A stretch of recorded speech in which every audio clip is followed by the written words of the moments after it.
Do you have a better chance of surviving a flight into a cumulonimbus cloud, or being run over by a high-speed train if you laid flat between the tracks as it passed over you? At first glance, this sounds obvious, but it's not. Cumulonimbus clouds and high-speed trains have one thing in common. They are both extremely violent, extremely dangerous, and absolutely not something you ever want to run into. This is a thought experiment about physics, probability, and survival. Do not attempt either scenario. Let's start with the airplane. Cumulonimbus clouds are not just rain clouds. They are massive vertical storms that can stretch from near the ground to over 40,000 feet high. Inside a single cumulonimbus are layers of chaos stacked on top of each other. Powerful updrafts and downdrafts, severe turbulence, hail, icing, lightning, and intense wind shear. Now imagine flying a Cessna 150 into that. A Cessna 150 is a small, two-seat, single-engine training aircraft. It weighs about as much as a compact car, cruises just over 100 miles per hour, and has no protection against extreme weather. When a small airplane enters a cumulonimbus, it doesn't feel like turbulence. It feels like the sky is attacking the aircraft. The plane can be thrown violently upward, then slammed downward seconds later.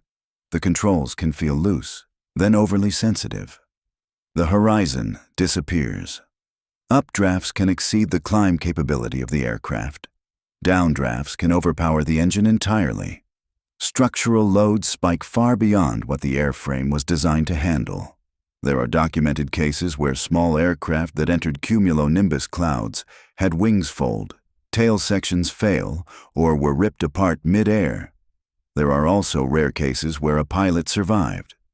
One pilot later described being tossed around the cockpit, convinced the airplane was coming apart, blacking out, and then suddenly finding himself in clear air with no idea how he got out alive.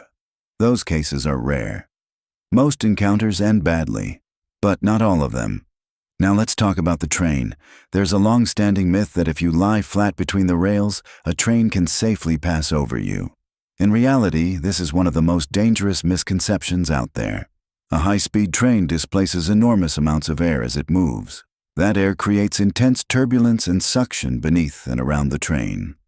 Objects near the tracks are not pushed down. They are pulled upward. Clearance beneath train cars is inconsistent. Some hang low. Many have exposed equipment.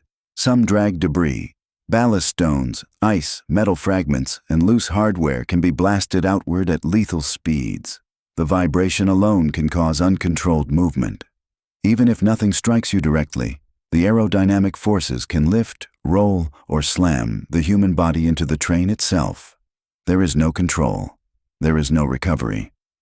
Now let's talk odds. These are not guarantees. They are illustrative estimates based on documented outcomes and physics. If a small aircraft encounters a cumulonimbus cloud, especially one that is weakening or partially developed, the chance of survival might be around 10%. Still extremely dangerous, but not zero.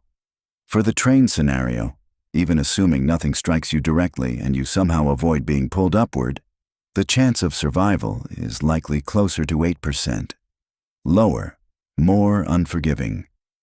Both scenarios are deadly, but one allows for timing, chance, and escape. The other gives physics almost total control. So which one is deadlier? The train. And that's the answer most people don't expect. This video was brought to you by What Are the Odds? If you've got another scenario you want broken down, drop it in the comments.